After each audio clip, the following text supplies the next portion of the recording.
Sigo teniendo escalofríos. Sigo teniendo pesadillas al respecto.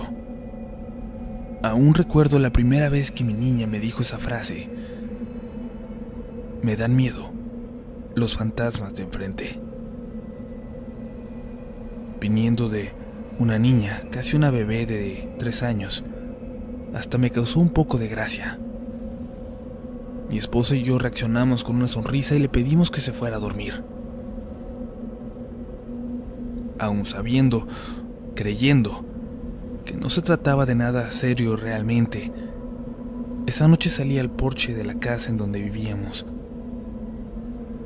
Por estar un poco más elevada que el camino, teníamos una vista muy clara de la finca de enfrente. La luz que salía de la casa principal daba directo hacia donde yo estaba y provocaba sombras que, pensé, sí podían dar la impresión de que un grupo de personas estaba parado en el terreno de enfrente, inmóviles, en el frío que calaba los huesos esa noche, y todas las de esa época del año. Se escuchaban perros ladrar a lo lejos. Nosotros no teníamos. Tampoco había en la finca de enfrente. No teníamos vecinos cerca. Había que caminar varios minutos a paso apresurado, por ese camino de terracería, sin la más mínima iluminación, para encontrarse con otro terreno habitado. Llegamos cuando mi niña tenía tan solo meses de nacida. Yo trabajaba en un terrenito no muy lejos de ahí, y nos prestaron esa casita. Mi mujer ayudaba en una casa de gente de dinero entrando en la ciudad, hasta que la bebé tuvo edad suficiente para correr de un lado a otro y ya no la pudo llevar. Como no había quien la cuidara, ella tuvo que dejar de trabajar, y yo empecé a trabajar el doble, pero lo hacía con gusto. Haría lo que fuera por ellas. Cuando recién llegamos, en la finca vivía una ancianita, muy amable, que siempre, sin falta, me saludaba cuando yo me iba antes de que amaneciera. Ella siempre estaba barriendo su patio, aunque ya estuviera limpio. Yo te las cuido, mijo. Ve tranquilo. El señor que nos prestó la casa nos dijo que a él la señora siempre le dio miedo, pero la verdad con nosotros solo fue amabilidad y cuidados. Por eso incluso me dolió cuando murió, al año y medio de nuestra llegada. El día que pasó hubo mucho movimiento en su casa, pero a la semana se quedó sola esa finca. Después, eso sí, constantemente llegaban camionetas y luego se iban, pero no se iban todos en ellas. Había un chico bastante callado que se quedaba algunos días y luego abandonaba el lugar. Siempre lo hacía caminando, ya de noche. Creíamos que era su hijo, pero no recuerdo de dónde sacamos esa suposición. Quizás armaban fiestas, porque nunca faltaba la música saliendo de las camionetas a todo volumen. Al poco tiempo, llegó esa frase de nuestra hija. Y ya no pude, por alguna razón, por más que sabía que era su imaginación infantil, volver a mirar con tranquilidad hacia la finca que estaba frente a nosotros cruzando el camino. Entonces volvió a decirlo. En una visita a su abuela pidió quedarse con ella. La dejamos, pero después de unos días le pedía por favor no regresar con nosotros. Le aterraban los fantasmas de enfrente. Últimamente le hablaban. Su abuela intentó que le hablara más al respecto y poco a poco fue explicando a la niña un poco más. Poco a poco iba quedando más claro que no se trataba solo de su imaginación. Aparecían, dijo, cuando llegaba la tarde, cuando se ocultaba el sol, pero los veía ya con toda la claridad, con la luz de la luna, por las noches. Siempre ahí, parados, como si estuvieran pegados al piso, gritándose entre ellos por momentos. Eran tan solo alaridos de dolor y luego empezaron a gritarle a ella, a pedirle ayuda, a pedirle que fuera hacia allá. Entendí entonces por qué ya no salía a jugar, por qué estaba en el patio solo de día, por qué lo evitaba a toda costa en cuanto empezaba a oscurecer. Eventualmente, claro, mi hija volvió a la casa. Justo la noche que lo hizo, llegaron algunas camionetas a la finca de enfrente. Se fueron por la madrugada, supongo. Y la tarde siguiente, apenas se metía el sol, mi niña comenzó a llorar. Le dio fiebre y tuvimos que llevarla al hospital porque pensábamos que se nos moría. Al ir a la ciudad ya de madrugada, luego de que la dieron de alta, nos quedamos con la abuela de la niña, que, bueno, en realidad es una tía de mi mujer. Los dos somos huérfanos desde muy pequeños y a ella la crió su tía. Sin embargo, siempre ha sido como la abuela de la niña. Nos recibió en la casa con gusto y preocupación por mi hija. Toda la mañana siguiente platicó con ella y nos pidió dejarla con ella unos días, comprometiéndose a cuidarla mucho. Tenía algo de lógica que la dejáramos. La abuela tenía carro y vivía mucho más cerca del hospital, así que luego de asegurarnos de que la niña estuviera de acuerdo, aceptamos. 2 días después, la niña aún no quería regresar. Le aterraba tan solo la idea y lloraba si se lo mencionábamos. Entonces fui a visitarla después del trabajo. Era su 4.º día ahí. Su abuela le pidió entonces que me dijera la verdad. Díselo todo, te va a creer. Me parte el corazón recordarla. Mi niña no dejaba de temblar. Me da mucho miedo la mujer que llegó, me dijo. Yo comencé a sentir una inquietud cada vez más profunda. Una mujer había llegado esa madrugada. Una mujer que lloraba y que gritaba por ayuda. Luego le empezó a llamar por su nombre, Susana. A estas alturas traté de hacer entrar a mi hija en razón. Le prometía que esa señora ya no estaría al regresar, que no habría nadie en la finca de enfrente, tan solo su mamá y yo. Pero no la convencí, al contrario. Comencé a discutir con su abuelita, que me insistía en que tomara más en serio todo lo que me decían, pero yo no hice más que molestarme porque sentía se estaba metiendo ya con mis decisiones, con mi forma de educar a mi hija. Ese día estuve a punto de llevármela a la fuerza, pero gracias a Dios algo me detuvo. Gracias a Dios. Regreso el fin de semana por ti, le dije, y me fui furioso del lugar. Tomé el transporte que me llevaba hasta el camino, a unos 25 minutos de mi casa. Algo que al día de hoy no logro explicar. Me comenzó a aterrar. Comencé a temer por mi niña, por su abuela, por mi mujer sola en casa, por mis compañeros de trabajo. De pronto sentía que todas sus vidas, que las vidas de todos los que yo conocía, eran frágiles, que algo les vigilaba, que algo podía ir en cualquier momento por todos ellos. Me bajé del transporte y corrí a casa. Incluso olvidé mi mochilita. Llegué bañado en sudor, y esto quizás escondía un poco las lágrimas en mis ojos. Y entonces encontré a mi mujer llorando también, muerta de miedo. Ve a revisar la finca, por favor. Tienen a una mujer ahí.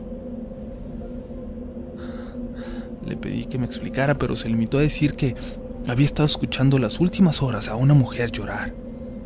Y eventualmente la escuchó gritar el nombre de nuestra hija. Tomé un machete y salí con mucho miedo a revisar. Luego sentí a mi mujer detrás de mí caminar. Crucé entonces un poco más confiado y empecé a asomarme por todos los rincones hacia la finca. Pero esta vez, esa noche, todas las luces estaban apagadas. No logré ver nada, por más que intenté, por más que me asomé. Lo único que se escuchaba, como siempre, eran esos ladridos a lo lejos, en otros ranchos que no eran habitados por el terror, como este. Regresé a casa. Mi mujer me esperaba en la recámara. No podía dejar de llorar. Le juré que no había nada afuera. Y ella lloró. Lloró hasta quedarse dormida y yo tan solo me quedé cuidándola. Mientras lo hacía, me empecé a preguntar si en realidad había sido ella la que estaba detrás de mí, o si eso que había sentido caminando a mis espaldas había sido otra cosa. Había sido quizás la mujer que llamaba a mi hija. Aunque no vi nada, supe en mi corazón que no podíamos seguir ahí. Encontramos a los pocos días un cuartito en una colonia cercana entrando a la ciudad. Yo de verdad disfrutaba mucho del campo, de vivir ahí, pero desde entonces y hasta la fecha pude apreciar la comodidad de vivir en una vecindad, de no sentirte solo y desamparado por las noches, a la merced de las ánimas atrapadas en los caminos. Hay 3 cosas más que debo contarles, 3 cosas que son lo que más me aterra de esto. Primero, un sueño donde veía desde mi antigua casita un montón de figuras paradas en la finca, mirando hacia nosotros. Figuras inmóviles que solo observaban confundidas hacia el camino. Me mata de miedo ese recuerdo y es que, vaya, años después, reconocí esa finca, la de enfrente, en los noticieros. Se descubrió que había funcionado como un lugar de estos donde desaparecen cuerpos, víctimas del crimen organizado. Ácido. Y me aterra, y me da asco pensar que hayan hecho algo mientras mi familia estaba ahí, a unos cuantos metros. Siento aún un malestar tremendo en todo mi cuerpo al recordar la noticia, al recordar cómo me sentí cuando reconocí ese lugar. Mi esposa no pudo dormir bien por meses después de enterarse. Y bueno, la tercera cosa, lo último que voy a contarles es, de hecho, lo más reciente al respecto. Algo que me ha dicho mi hija apenas hace unos meses. Ella recuerda bien esas noches de horror, todo ese infierno que vivimos. Me aterra cuando describe con lujo de detalle las figuras que observaba desde la casa paradas, atrapadas en la finca de enfrente. Y es que no solo había hombres ahí, también mujeres, además de esa mujer que le gritó la última noche. También reconoció figuras de niños, cuyos llantos le partían el corazón, cuyos llantos me parten el corazón a mí. Tengo lágrimas en los ojos al escribirlo, al recordarlo, pero me siento de alguna forma más ligero. Es la primera vez que lo compartimos y les damos las gracias por el tiempo que le han dedicado a nuestra historia. Dios nos bendiga y nos perdone a todos.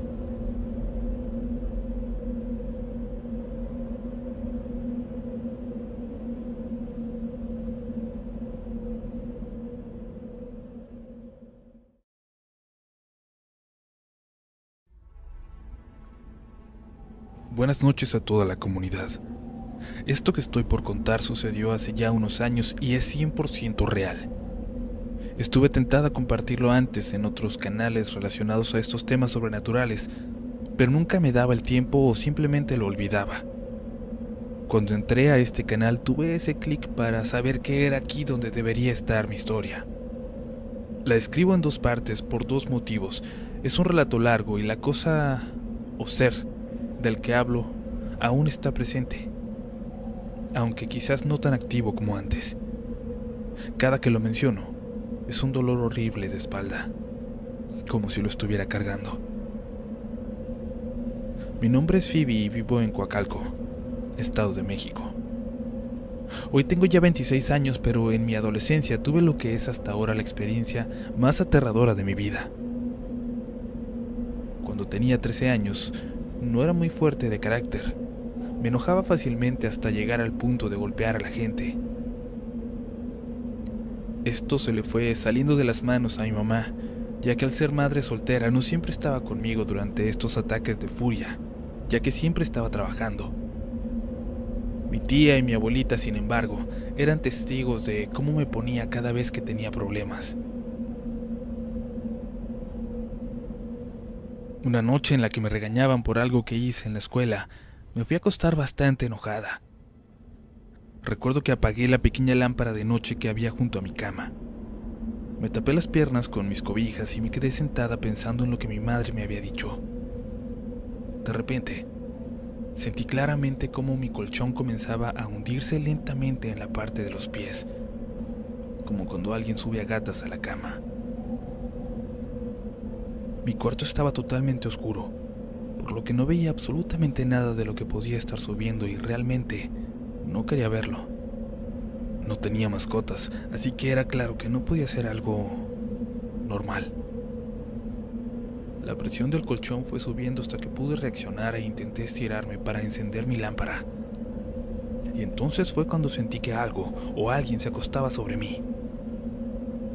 Fue la primera vez que experimenté eso que algunos llaman la subida del muerto, pero aunque esto tiene un debate científico sobre las emisiones cerebrales que lo provocan, puedo decirles que aún hoy, que tengo un poco más de conocimientos en psicología, no puedo explicar cómo una respiración estaba en mi oído, cómo cuando intentaba rezar no podía y cómo el peso de eso aumentaba.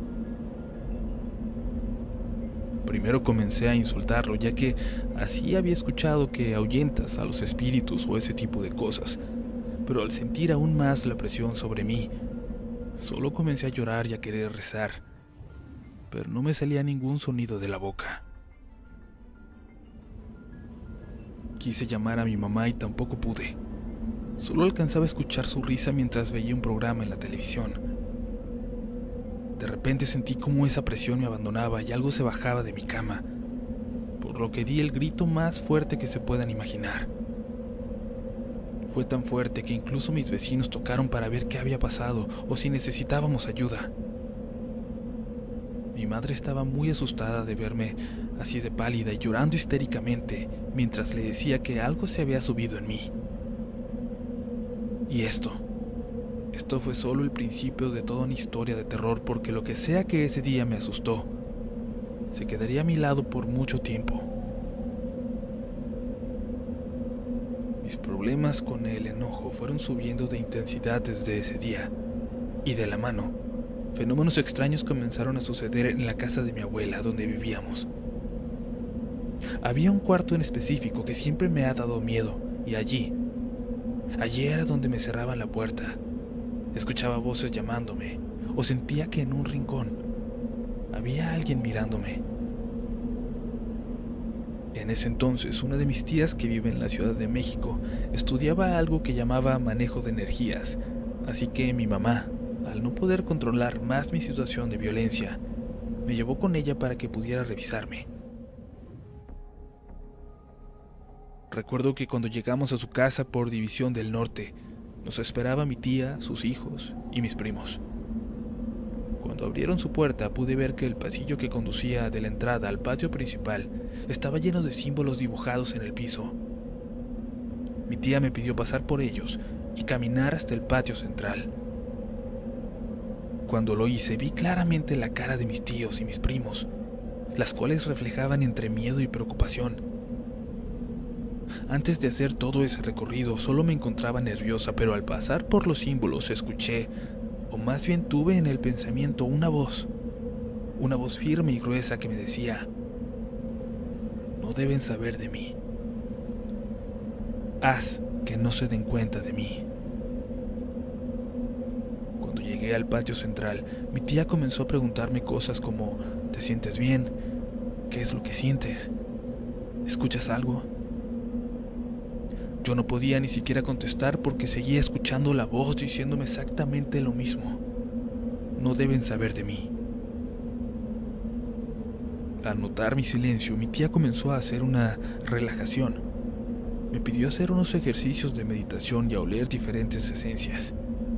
Me pidió cerrar los ojos, y ahí pude notar que veía perfectamente la silueta de mi tía a través de los párpados. Era una forma de luz, como cuando cierras los ojos frente a la pantalla de la computadora o celular y ves el brillo que sale del monitor. Se colocó detrás de mí y le escuché rezar un largo rato. Después pidió ayuda a mis tíos, ellos también practicaban esto del manejo de energías, hasta que de pronto le llamó a mi mamá y pude escuchar que le dijo: hija, lo que trae la niña es algo muy fuerte. No voy a poder hacerlo sola. Necesitamos llevarla con mi maestro para que podamos liberarla de esto que le está acosando. Después de esto, mi tía comenzó a sacarme de ese trance y me dijo que iríamos a otro lugar. Eran aproximadamente las 6 de la tarde cuando subimos al coche de uno de mis tíos y nos dirigimos a la casa de su maestro. En este momento hago una pausa en el relato para decirles que desde que comencé a escribir esto sobre la visita a mi tía, el ambiente de mi casa cambió. Se siente pesado y puedo notar que algo o alguien está detrás de mí. Siento una pesadez para respirar en mi espalda y hombros, como si algo me estuviera empujando hacia adelante. Como les expliqué antes, escribo este relato en diferentes momentos porque cada que lo hago, el ambiente cambia de forma terrible. Continuamos. En cierto momento del camino comencé a sentirme muy mal. Me sentía mareada y cansada. Le dije a mi mamá que quería irme a casa a dormir, pero mi tía respondió que no, de una forma bastante cortante. Llegamos al lugar unos minutos después. Era una casa de 2 pisos y al tocar abrió una señora de cabello largo y ropa blanca. Nos dijo que pasáramos y esperáramos en la sala. Dentro olía a incienso. Todo era blanco, sus paredes, los muebles, y había muchos cuadros de ángeles y cruces. No daba miedo, más bien transmitía paz. Después de un rato salió un hombre, igual, vestido de blanco, de cara redonda y cabello claro. Nos sonrió y nos saludó uno a uno. Al llegar a mí, me tomó la mano fuertemente y dijo: te puedo ver, y sabes qué es lo que haré contigo. Yo no entendía nada, pero entonces, sin ninguna intención o control de mi parte, reí. Reí de forma burlona, no fuerte, sino más bien bajito, pero me pudieron escuchar todos. Le dijeron a mi mamá que lo que iban a hacer esa noche podría asustarla, que no me iban a dañar físicamente, pero que iba a escuchar, a sentir y a ver cosas que podrían alterarle. Le dijeron también a mis primos que esperaran en la sala, y a los demás nos llevaron a un cuarto. La habitación era un estudio con un pequeño escritorio donde tenían figuras egipcias, cuarzos y otras cosas que no recuerdo muy bien. Detrás de esta había un librero con más figuras de diferentes formas, pero sobre todo egipcias. El maestro me sentó frente al escritorio y me mostró una figura. La puso frente a mí y me preguntó cómo me sentía. Era un león, un simple león de madera con las fauces abiertas. De repente, Un sentimiento de ira me llenó por completo. Me sentía muy enojada y no sabía por qué. Se lo dije y cambió la figura. Ahora era Anubis. En cuanto la vi, una fuerza invisible, no sé si por dentro o por fuera de mí, me obligó a inclinar la cabeza y agachar la mirada. Tenía miedo y mucho respeto por esta figura. El maestro notó el esfuerzo que hacía, así que quitó la figura. En esta parte ya no recuerdo con mucha exactitud los detalles, así que le pedí a mi mamá ayuda para poder contárselos bien. Después de quitar esta figura de Anubis, el maestro me pidió que retirara los brazos por encima del escritorio. Me puso un poco de una loción en cada mano y de igual forma me puso un cuarzo en cada una. Me dijo que cerrara los ojos y que rezara un Padre Nuestro en voz alta sin bajar los brazos. Hagas lo que hagas, no te apoyes en la mesa. Sé fuerte, me dijo. Yo no entendía qué tanto esfuerzo podría hacer no bajar los brazos, así que cerré los ojos y pude escuchar que José puso lo que al principio pensé era música de relajación. Ya después me enteré que era el Padre Nuestro en arameo. Empecé a rezar y fue cuando un miedo horrible me llenó. No podía hacerlo.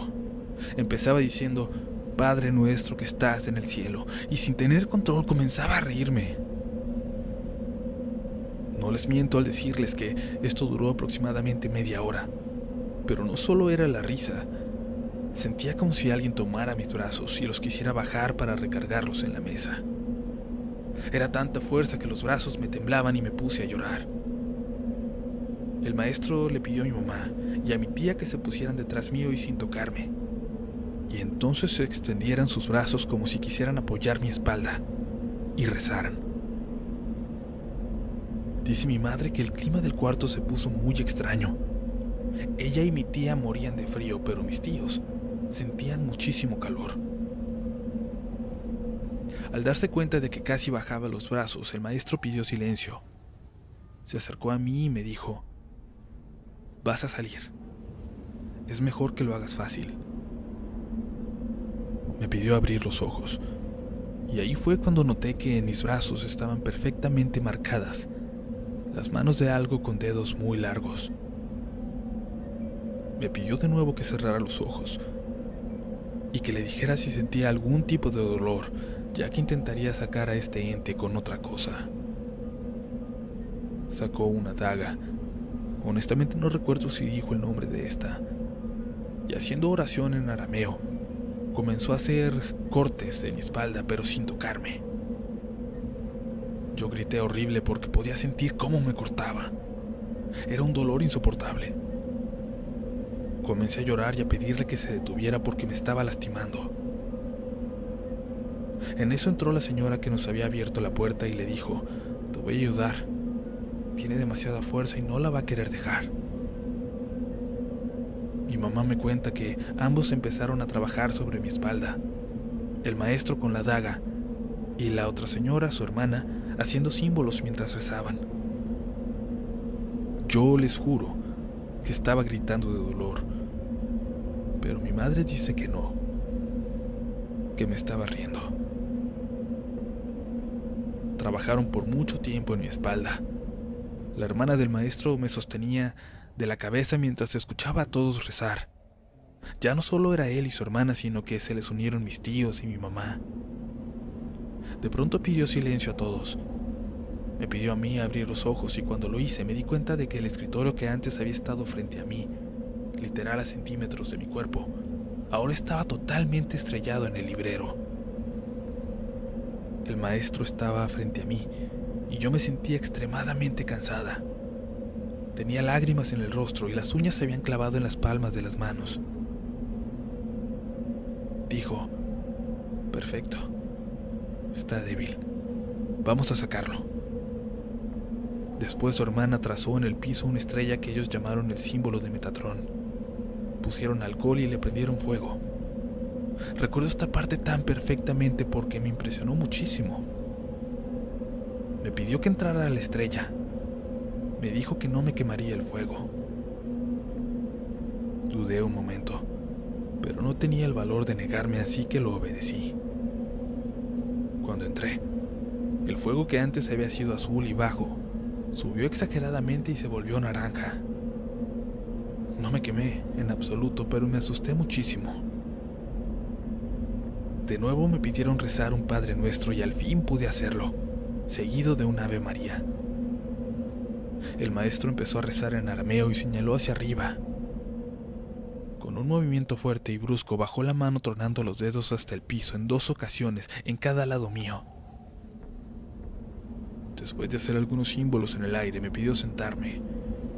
Y yo me sentía, se los juro, como si me hubieran atropellado. Me dolía todo y moría de sueño.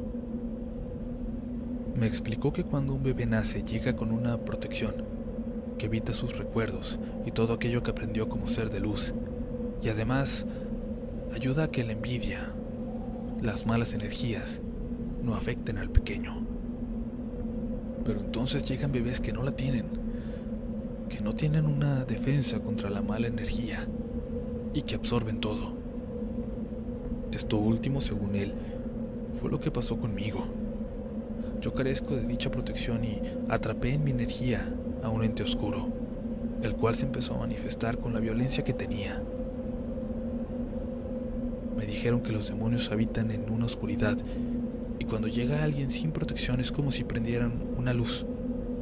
Los atrae y quieren salir por ella. ¿Recuerdan que les dije que cuando tuve el primer contacto con el ente, vivía en casa de mi abuelita? Pues bien, déjenme terminar de relatar esta experiencia desde aquí, el mismo cuarto donde me pasó.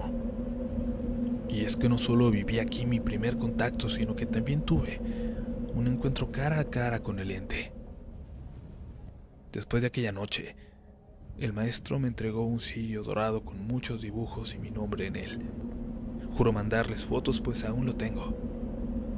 Me dijo que sería mi protección durante los baños de purificación y que debía prenderlo todas las noches durante el reposo de estos. Ese día nos regresamos todos a casa de mi tía. Dormí como hace mucho no lo hacía, y al día siguiente, mientras me cambiaba, mi mamá notó que en la espalda tenía arañazos y mordidas, además de varios moretones. Ya en casa de mi abuelita planeamos lo de los baños, última parte del ritual que nos había pedido el maestro que siguiéramos. Los 3 primeros eran los de liberación, es decir, terminaría de sacar lo que quedaba de toda esa energía negativa. Así que debía poner a remojar toda la noche 1 kilo de ajos. Me bañaba normal y después me untaba con azúcar y limón en todo el cuerpo para enjuagarme con el agua de los ajos. Me envolvía en una toalla o sábana blanca y me encerraba en mi cuarto durante 1 hora con el cirio prendido. Suena sencillo, pero la verdad es que en cuanto me enjuagaba con el agua de ajos, sentía como si me clavaran muchas agujas y en verdad vi como salían bichos de mi cabello. Lo que marcó muchísimo más esta experiencia fue en la noche del 3er baño, cuando me encontraba ya acostada con la sábana blanca y el cirio encendido. Sentí que me quedé dormida, pero me desperté porque escuchaba voces, como si varias personas platicaran en la sala. Abrí los ojos y me di cuenta de que la puerta estaba entreabierta. Me puse una bata y caminé para salir del cuarto. Yo seguía escuchando a la gente hablar y veía luz en el pasillo. Cuando abrí la puerta y caminé hacia el comedor, me di cuenta de que no había gente. Eran sombras. Sombras que flotaban de aquí para allá. Me dio tanto miedo que corrí con la intención de salir de la casa, pero al momento de abrir la puerta, una de las sombras me tomó de los hombros y caí en el sillón. Algo se acercó a mí y me dijo: hagas lo que hagas, jamás te librarás de mí. Recuerdo haber gritado y cuando me di cuenta, mi mamá estaba a mi lado tratando de tranquilizarme. Mi abuelita estaba rezando y al levantarme se dieron cuenta de que en los brazos tenía rasguños. Todavía no pasaban ni 10 minutos de que me desperté cuando el maestro llamó a mi casa. Le dijo a mi mamá que me había sentido en peligro y quería saber qué pasaba. Él me siguió dando protección. Sin embargo, este ente cumple al pie de la letra su palabra, ya que, como les conté, sigue haciéndose presente en sueños, con ruidos y con movimientos, incluso de forma física, torturando mi espalda. Los que viven cerca de Coacalco sabrán que existe una estatua enorme de la Santa Muerte no muy lejos de aquí. Pues bien, este lugar me ha estado llamando, por decirle de alguna manera, llamando de forma insistente. Sé que el ente quiere que vaya, pero en verdad no pienso hacerlo. El ente sigue conmigo, siempre acompañándome, siempre susurrándome al oído.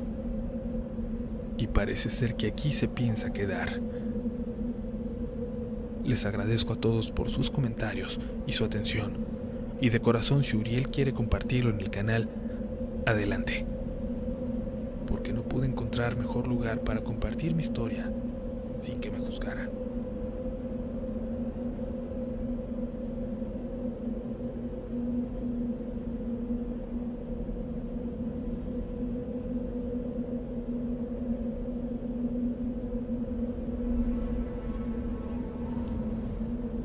Muy buenas noches, amigos de este canal. Llevo algunos años viendo sus videos. Soy ingeniero civil y por mi profesión es común trabajar en diferentes estados de la República. Me he dado cuenta de que resulta muy diferente escuchar los relatos en ciudades y pueblos en los cuales no eres nativo, sobre todo en lugares donde hay muy poca cobertura telefónica y ya ni pensar en tener internet. Por eso, comencé a descargar algunos de los relatos antes de acudir a las visitas de campo. Hace algunos años, la empresa donde trabajo inició un proyecto en el cual mis compañeros y yo brindábamos seguimiento a algunos contratos de construcción y mantenimiento de carreteras, por lo cual nos encontrábamos distribuidos por varios estados de la República.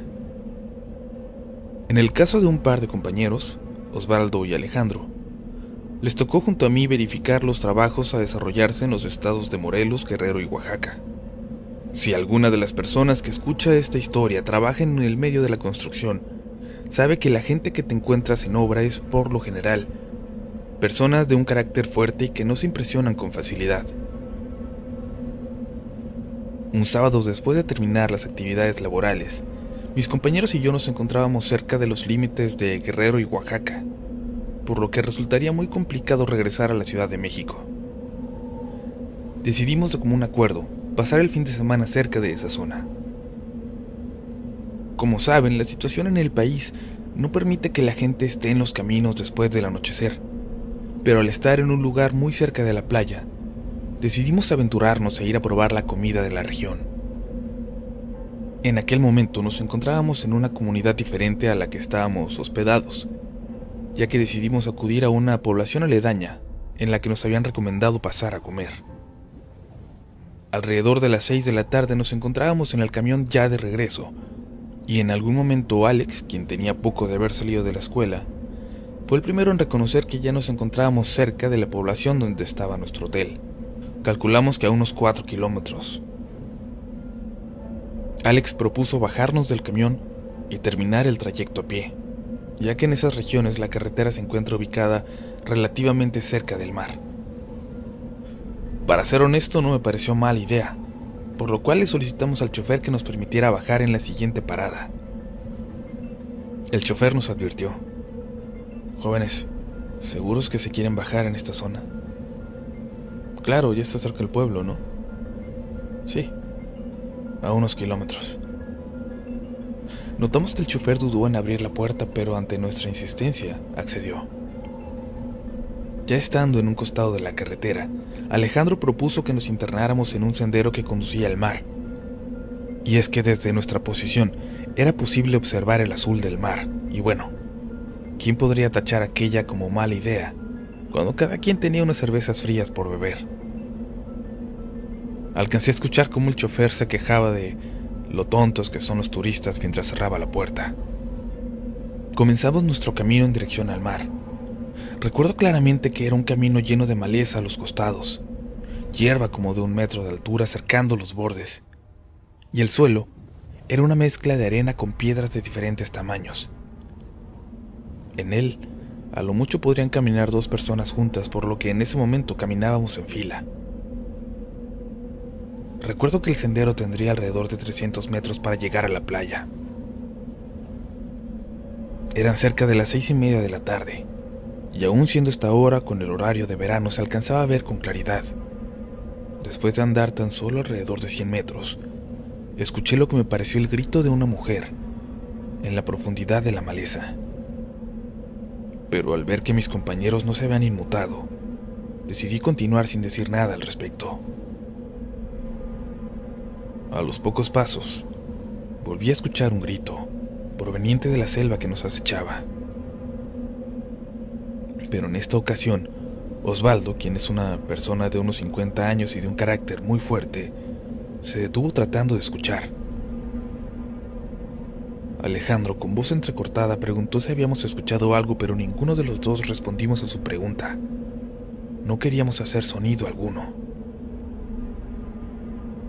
De repente, una oscuridad comenzó a apoderarse del sendero y fue clara la forma en que la luz, que aún quedaba, desaparecía de manera sospechosa, como si el tiempo hubiese avanzado de manera acelerada y la oscuridad de la noche comenzara a ganar terreno al día de forma brusca e inquietante.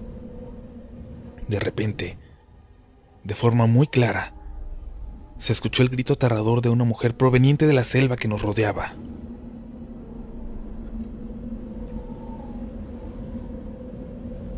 Lo más curioso de aquel grito fue que todos lo escuchamos provenir de una dirección distinta, por lo cual, sin decir una palabra, nos colocamos en una formación triangular en la que nos orientamos espalda contra espalda, tratando de cubrir todas las direcciones posibles. Desesperados, observamos cómo la hierba que había alrededor comenzaba a agitarse de manera violenta, muy similar a cuando un animal camina entre la maleza, y cada vez se escuchaba más y más cerca de nosotros. Ya estaban a unos metros, eso o esas cosas que nos rodeaban. Era claro que la hierba a nuestro alrededor no dejaba de agitarse, mientras escuchábamos cómo algo se movía ahí.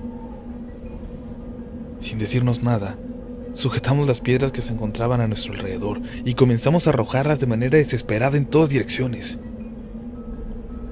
Intentábamos alejar eso que nos acechaba, y al cabo de unos segundos comenzamos a correr de regreso a la carretera. Al llegar, continuamos lanzando piedras en todas direcciones, tratando de mantener dentro de la selva a eso que nos estaba acechando. Tan solo unos minutos después, la luz del día prácticamente había desaparecido y nuestros pensamientos comenzaban a suplicar por cualquier clase de ayuda.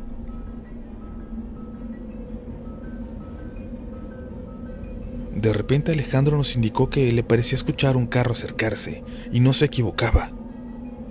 Entonces observamos a un taxi de aquella región y nos paramos sobre el camino. El pequeño carro, que si no me recuerdo era un Tsuru, se detuvo algo brusco y nos preguntó si necesitábamos ayuda. Le dijimos que requeríamos llegar al siguiente pueblo, en el que nos estábamos alojando, pero obtuvimos una negativa. El taxista nos dijo que nos llevaría a la población a la cual él pertenecía, ya que iba de regreso a casa. Le ofrecimos entonces un pago muy superior a la cuota que normalmente cobran en ese trayecto, y el chofer de mala gana aceptó, pidiéndonos como condición llenar el tanque de su carro, y no dudamos en aceptar en ese momento. Ya en el camino nos dijo: ¿qué clase de locura los hizo tomar esos caminos a esta hora? Ustedes, los de fuera, no se toman la molestia de preguntar por las costumbres de la región. Yo intenté contestarle: es que no pensaban que, interrumpió. Recuerden bien esto, señores: a donde fueres, haz lo que vieres. Mientras escuchábamos al taxista, Osvaldo no dejaba de voltear hacia atrás, mientras Alejandro se mantenía sumergido en sus pensamientos. Y entonces le pregunté al conductor por qué se estaba mostrando reacio a llevarnos. Miren, En el lugar en el que los encontré, han habido personas desaparecidas o peor. El taxista nos pidió como condición el tanque lleno porque no se atrevía a cruzar por ese camino nuevamente, porque ya lo habían visto y seguramente lo estarían esperando, por lo que tendría que realizar un rodeo de decenas de kilómetros para volver a casa. Pero, ¿quién o qué lo había visto? Ya no nos atrevimos a preguntar. No sabemos nada de eso que nos acechó y que parecía haber ido por nosotros. Ninguno de los tres hizo más preguntas al respecto. Y es que personas como nosotros estamos acostumbrados a vivir en zonas urbanas en donde las leyendas y las historias de los lugares han sido olvidadas con el paso de los años. El proyecto continuó. Nosotros realizábamos recorridos con una duración semanal, por lo cual nos alojábamos en diferentes ciudades de Morelos, Guerrero e inclusive algunas ocasiones en Oaxaca. Después de lo sucedido, intentamos enterrar el tema y no hablar más al respecto de lo acontecido. Sin embargo, Osvaldo comenzó a tener sueños muy extraños que poco a poco fueron denotando que no se encontraba nada bien.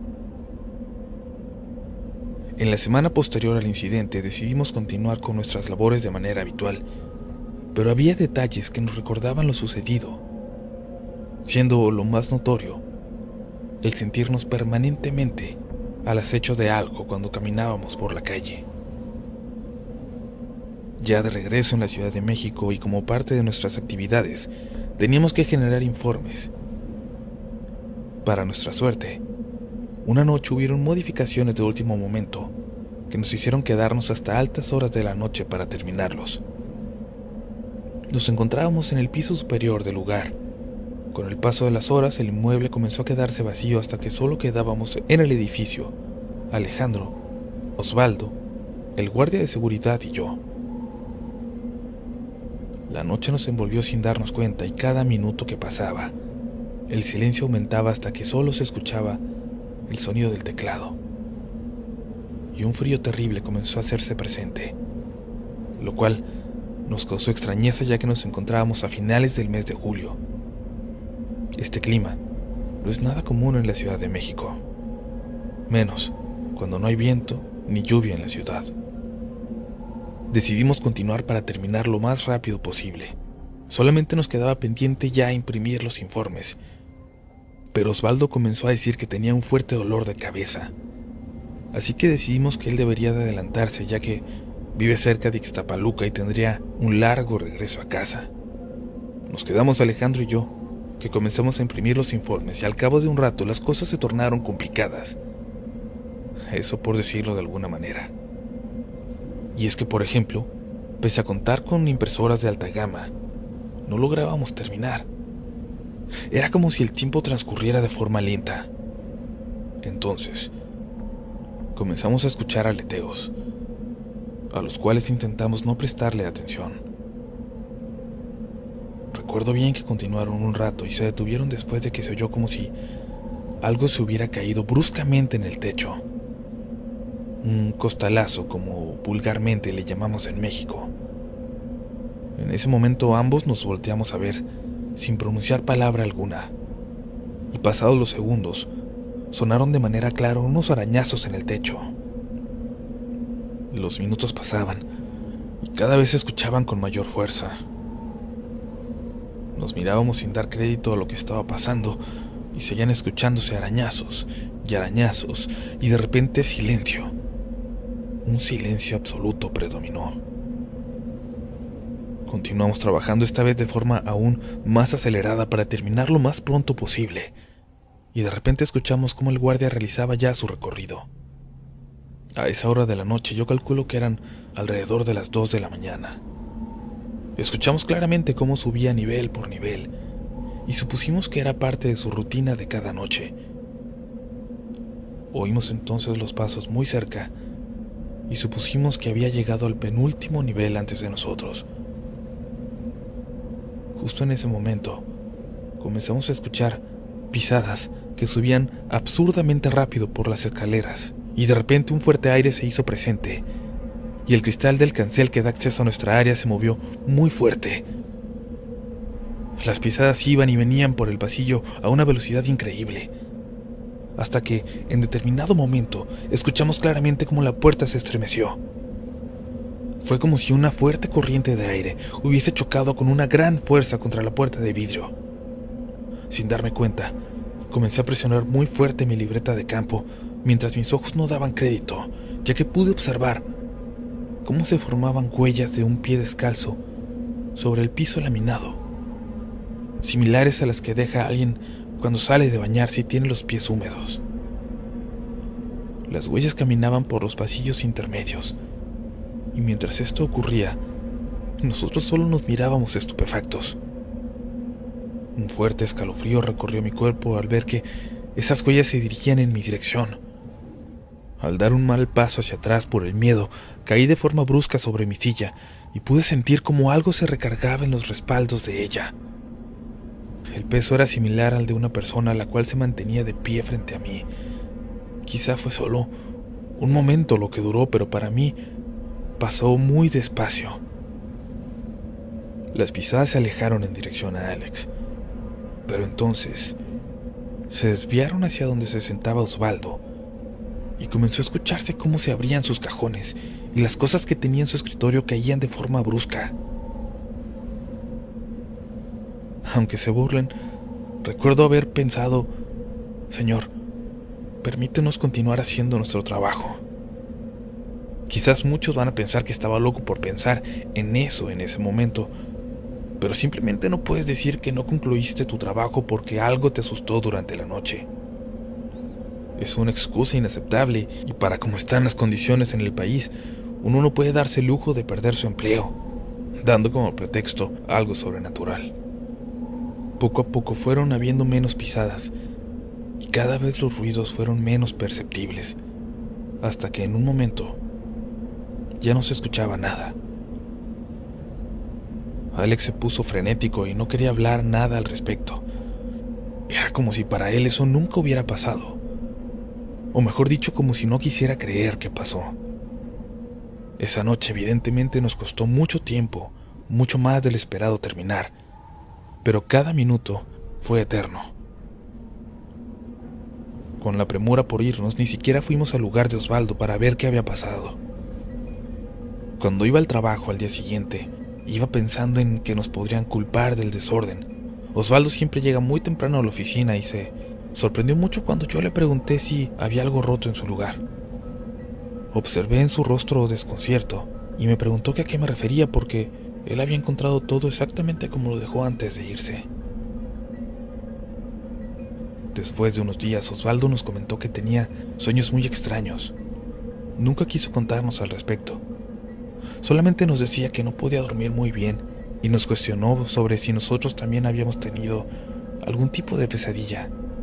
Alex y yo no las habíamos experimentado, pero siempre nos sentíamos observados, perseguidos, acosados por algo que solo podíamos percibir de reojo, pero que en cuanto volteábamos, desaparecía. Continuamos realizando las visitas de campo que estaban programadas. Sin embargo, comenzamos a darnos cuenta de que algo no estaba del todo bien. Como parte de nuestras funciones, realizábamos un expediente fotográfico en el cual registrábamos evidencia de las actividades que se ejecutaban. Recuerdo un momento en el que veíamos la estabilización de un talud, lo cual en términos coloquiales básicamente es quitar una sección de un cerro para que pase un camino sin que se precipiten rocas o material sobre él. Los trabajos se desarrollaban en la parte superior de un cerro. Al observar las fotografías obtenidas, nos llevamos una enorme sorpresa al insertar las fotos en uno de nuestros informes, ya que apreciamos una forma desconocida. Algo que parecía pasar volando por encima del lugar en donde se realizaban los trabajos. En la empresa colaboran biólogos, a quienes preguntamos si ellos podían reconocer la cosa o el animal que aparecía en la foto, pero respondieron de forma negativa. Por su parte, Osvaldo continuaba presentando sueños extraños en los que era devorado por diversas bestias. El sueño más recurrente era verse a sí mismo en el mar mientras observaba lo que él creía era la playa a la cual nos dirigíamos en aquella ocasión y que nunca llegamos a ver. En el sueño era acechado por un tiburón que poco a poco se iba volviendo más y más grande, hasta que en cierto momento lo atacaba, y es cuando él despertaba. Al hacerlo, muchas veces no reconocía el lugar donde se encontraba. Era como si despertara completamente desorientado, como si eso que provocaba los sueños buscase apartarlo de ahí. Y todas estas pesadillas parecían empeorar cuando nos alojábamos en las poblaciones cercanas a la zona en que nos encontró el taxista. Hace poco nos encontrábamos en una visita de obra y Osvaldo decidió retirarse de forma anticipada. Lo único que nos dijo es que le había salido una emergencia y regresó rápidamente a la casa de sus padres. Fue algo que nos tomó absolutamente por sorpresa, ya que él no es la clase de persona que deja las cosas sin terminar. Con el paso del tiempo nos comentó que ese día vio algo entre la maleza cuando nos detuvimos a verificar unos trabajos. Nunca logramos convencerlo de que nos dijera qué fue lo que vio. Solamente nos dijo que no se sentía bien y que necesitaba regresar a casa inmediatamente. Días después, cuando lo encontramos en la oficina, lo notamos diferente, cansado, pero definitivamente la expresión de su rostro había cambiado. Era como si fuera saliendo de haberse enfermado gravemente. Nos comentó que tuvo que regresar a casa de sus padres, que de alguna forma sentía que debía estar ahí. Ya por la noche trató de buscar la oportunidad de hablar con su mamá de lo que le estaba pasando, de lo que estaba ocurriendo. Sin embargo, el sueño le venció y se quedó dormido en un sillón en la recámara de sus padres. Ahí, poco a poco, el sueño fue consumiéndolo nuevamente y de repente se encontraba ya en el medio del mar, flotando sin rumbo, mientras buscaba la aleta que en tantas ocasiones lo había hecho sentir ese terror. En aquel momento su madre entró en la habitación, según le dijo después, y observó atónita cómo Osvaldo daba de puñetazos al aire y gritaba insultos y groserías. Ella le dijo que trató de hacerlo reaccionar, de despertarlo. Le gritaba su nombre con fuerza, pero él no abría los ojos. Desesperado lo rodeó, sin embargo, él, de forma inesperada, dirigió su ataque hacia ella. Su madre comenzó a pedir a Dios que ayudara a alejar ese mal que acechaba a su hijo. Y poco a poco, fue bajando los brazos hasta que, de un momento a otro, despertó y se vio abrazado por su madre. Puede sonar cursi toda esta escena, pero les aseguro que Osvaldo para nada es el tipo de persona que demuestra sus sentimientos, y mucho menos que hable de su familia. Las cosas se calmaron por un tiempo, pero por alguna razón no dejábamos de sentirnos observados.